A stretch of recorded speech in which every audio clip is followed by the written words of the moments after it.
To change language in Google Pixel 9 Pro or 9 Pro XL, we first need to locate the Settings app, which is this cog icon. So I'll swipe up and open the Settings. Then we're going to scroll to the very bottom and we're looking for the option which has that I. So this is the system. Let's select the system. Then the first option will be the languages. So it has the A in the Mandarin. So we'll tap on the languages option. And then we see the preferred language.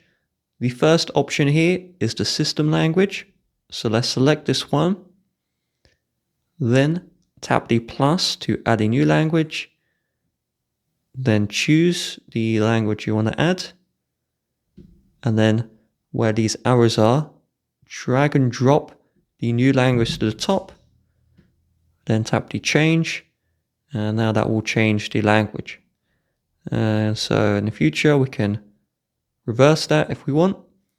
And if we tap the triple dots, we will see the remove.